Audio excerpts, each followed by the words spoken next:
Aralaş gönlümde barkın sezdim,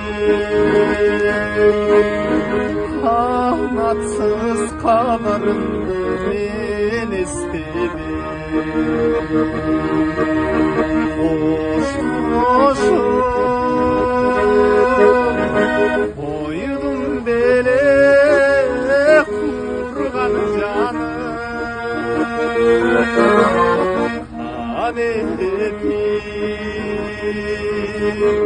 sensiz ömür, sensiz ömür ötesi.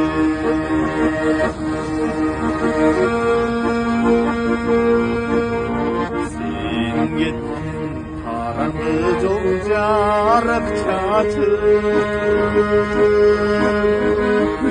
ümünüm oyloy benim ömrümdün azım. Biligizde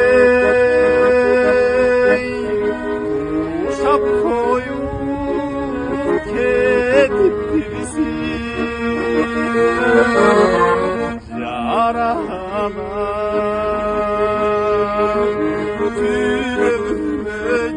yüreğime atın yazım.